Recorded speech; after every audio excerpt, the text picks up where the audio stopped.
राधे राधे। जय श्री कृष्ण। आज हम आपके लिए एक बहुत ही अच्छी कहानी लेकर आए हैं। तो आइए कहानी को शुरू करते हैं। वल्लभगढ़ राज्य में एक राजा रहता था। उस राजा के 7 बेटे थे। राजा अपने 7 बेटों से बहुत ज़्यादा प्रेम करता था। वह राजा अपने पिता होने के सारे कर्तव्य बड़े अच्छे से निभा रहा था। वह अपने 7 पुत्रों के साथ एक ही व्यवहार किया करता था।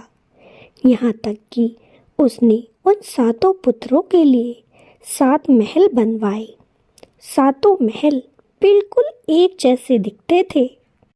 अगर कोई राजा के बच्चों के एक महल में घूम ले तो समझ लीजिए कि वह 7 महलों में घूम लेता है।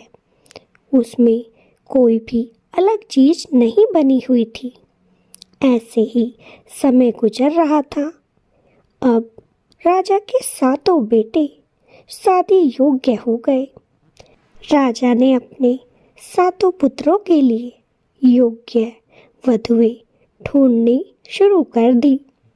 लेकिन अफसोस, राजा को अपने 7 बेटों के लिए 7 राजकुमारी एक जैसी ना मिल सकी। इस बात को लेकर राजा बड़ा चिंतित रहने लगा कि मैंने आज तक अपने बेटों को एक जैसी वस्तुएं लाकर दी हैं। यहाँ तक कि उनके महल भी एक जैसे ही बनवाए हैं, लेकिन उनके लिए योग्य वधुएं मैं कहाँ से लेकर आऊं? मेरी कुछ भी समझ नहीं आ रहा। अब इसी चिंता में एक दिन राजा अपने दरबार में बैठा हुआ था। तभी वहां पर राजा का मंत्री आ गया और वह कहने लगा, राजा साहब, आप चिंता ना करें। अगर आपको अच्छा लगे तो मैं आपको एक सुझाव देता हूँ।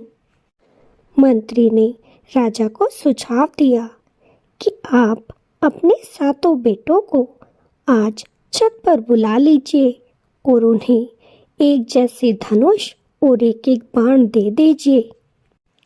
राजा ने ऐसा ही किया। अपने 7 बेटों को छत पर बुलवा लिया और उनके लिए 7 धनुष और 7 बाण मंगवा लिए।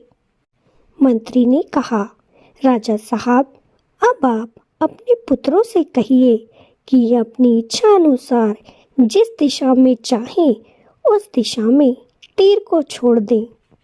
लेकिन याद रहे, इन राजकुमारों के छोड़े हुए तीर जिस घर पर भी जाकर गिरेंगे, चाहे वह गरीब का घर हो या किसी उच्च घराने का, इन्हें उन्हीं की लड़की से विवाह करना होगा। राजा ना चाहते हुए भी मंत्री की बात से सहमत हो गया और उसने अपने पुत्रों को तीर चलाने को कह दिया। बारी बारी से सभी पुत्रों ने तीर अपनी इच्छा अनुसार दिशाओं में छोड़ दिए।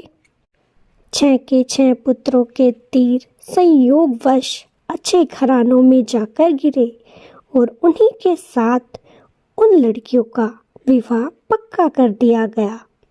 लेकिन जब छोटे पुत्र की बारी आई और उसने तीर छोड़ा तो वह तीर एक जंगल की ओर जाकर एक पेड़ में लग गया। सैनिकों ने जब पेड़ के पास जाकर देखा तो वह एक बरगद का पेड़ था और उस पर एक बंदरिया रहती थी। सब ये देखकर बड़े हैरान हुए कि क्या छोटा राजकुमार एक बंदरिया से ब्याह करेगा? नहीं, ऐसा तो नहीं हो सकता। इसीलिए राजकुमार को दूसरा मौका दिया जाए। राजकुमार को दूसरा तीर चलाने के लिए कहा गया, लेकिन राजकुमार कहने लगा, पिताजी, मैं अपने वचन से नहीं मुकर सकता। अगर मेरे भाग्य में विवाह करना लिखा है तो मैं इस बंदरिया से ही विवाह करूंगा, नहीं तो किसी से नहीं करूंगा। राजा अपने पुत्र की इस बात को सुनकर बड़ा क्रोधित हो गया। उधर 6 के 6 राजकुमार अपने छोटे भाई की हंसी उड़ाने लगे कि क्या तू एक बंदरिया को ब्याह कर लाएगा। लेकिन छोटे राजकुमार को अपनी बात पर कोई अफसोस न था। वह उस जंगल में गया और उस बंदरिया को अपने साथ ले आया। उधर 6 के 6 राजकुमारों का विवाह उन अच्छी लड़कियों के साथ कर दिया गया और वे खुशी खुशी अपने महलों में चले गए। लेकिन छोटा राजकुमार तो उस बंदरिया को लेकर आया था, इसीलिए वह उस बंदरिया को ही अपने महल में ले गया। छोटा राजकुमार बंदरिया का बड़ा ध्यान रखने लगा और उसने बंदरिया के लिए एक गद्देदार कुर्सी बनवाई और उसी पर उसका बिस्तर लगा दिया।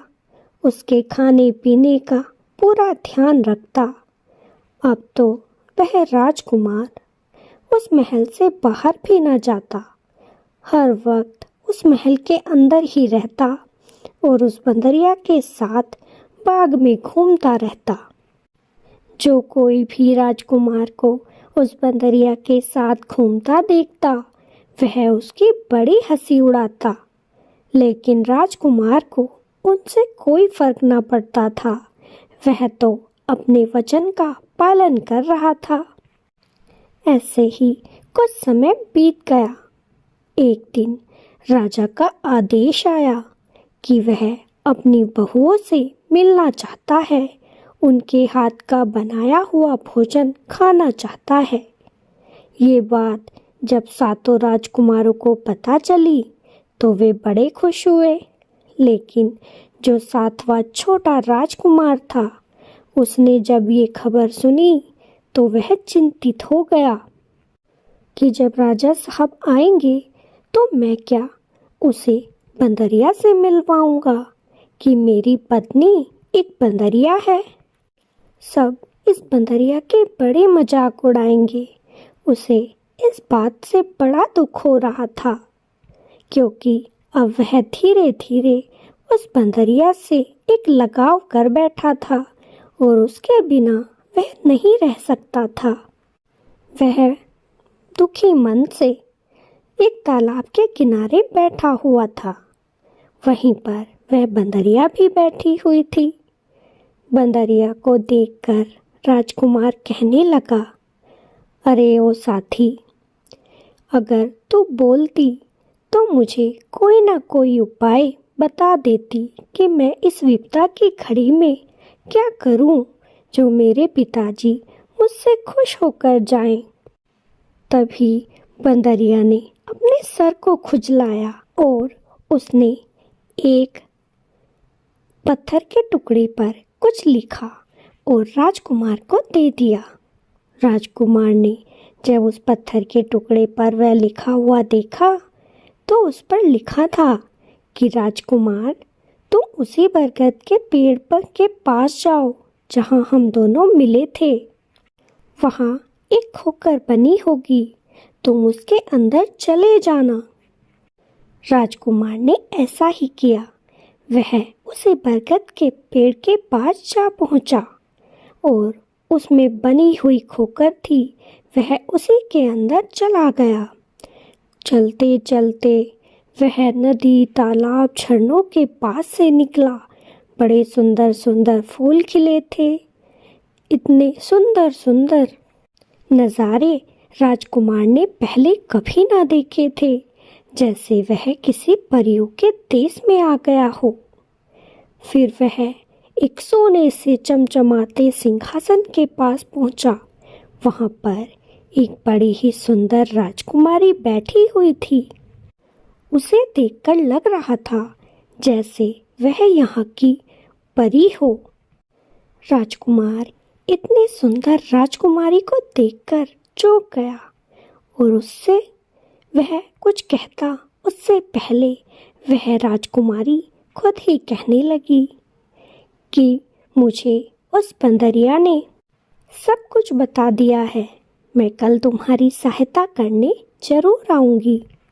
राजकुमार अब वहां से अपने महल में लौट आया उसने जब महल में देखा तो चारों तरफ इतने सुंदर हरे भरे फलों के वृक्ष लगे हुए थे। वहाँ पर हर तरह की मिठाइयाँ बनी हुई थी। 56 प्रकार के भोजन वहाँ थाली में परोसे गए थे। महल को बहुत ही सुंदर तरीके से सजाया गया था। वह ये सब देखकर चौंक गया और दौड़ा दौड़ा अपने कमरे में गया तो वहाँ देखा कि बंदरिया वहाँ पर नहीं थी। अब वह बंदरिया को इधर उधर खोजने लगा, लेकिन बंदरिया उसे दूर दूर तक महल में कहीं नजर न आई। राजकुमार को बंदरिया की चिंता होने लगी।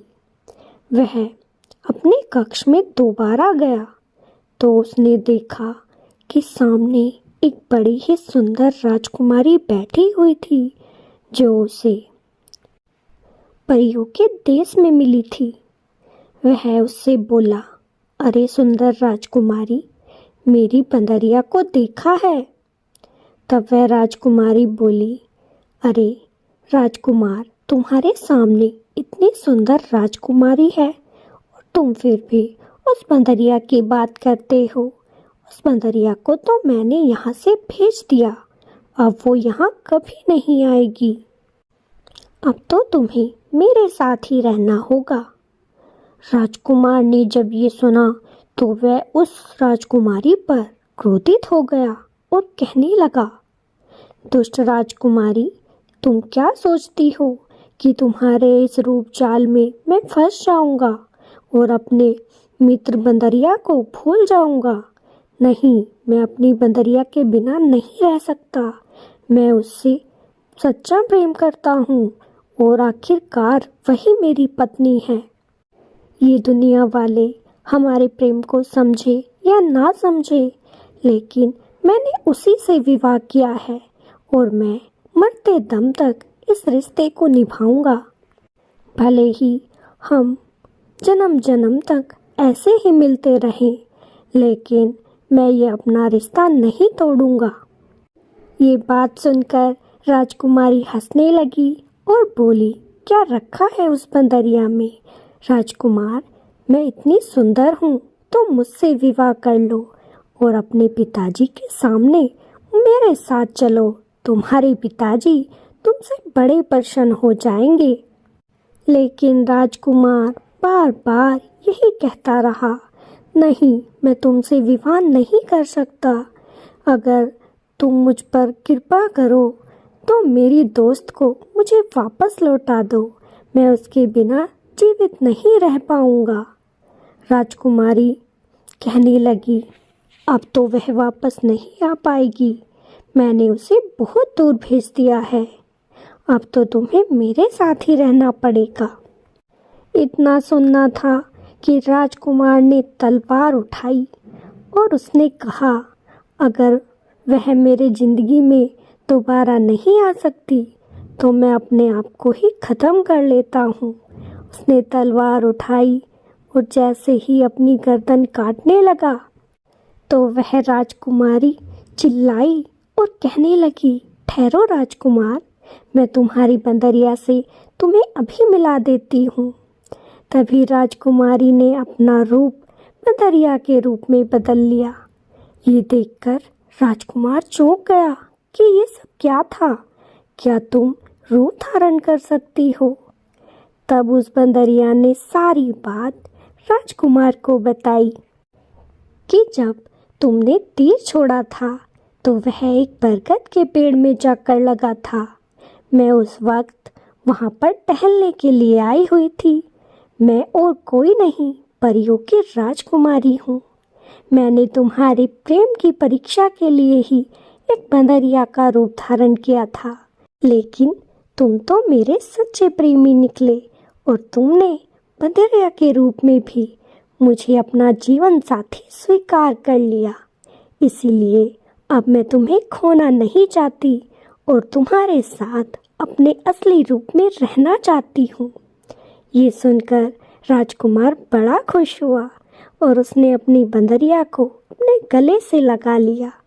गले लगाते ही वह सुंदर राजकुमारी बन गई। तभी वहाँ पर राजा आ गया। राजकुमार और राजकुमारी को देखकर राजा बड़ा प्रसन्न हुआ कि अरे मेरे छोटे राजकुमार, तुम्हारी पत्नी तो वाकई में बहुत सुंदर है, इसके जैसी कोई नहीं। राजा खुशी खुशी अपने पुत्र के महल से चला गया। अब तो राजकुमार और राजकुमारी खुशी खुशी उसी राजमहल में रहने लगे और अपना जीवन यापन करने लगे। तो आपको ये कहानी कैसी लगी कमेंट में ज़रूर बताइएगा। अगर अच्छी लगी हो तो वीडियो को लाइक और चैनल को सब्सक्राइब जरूर कीजिएगा। फिर मिलेंगे। राधे राधे। जय श्री कृष्णा।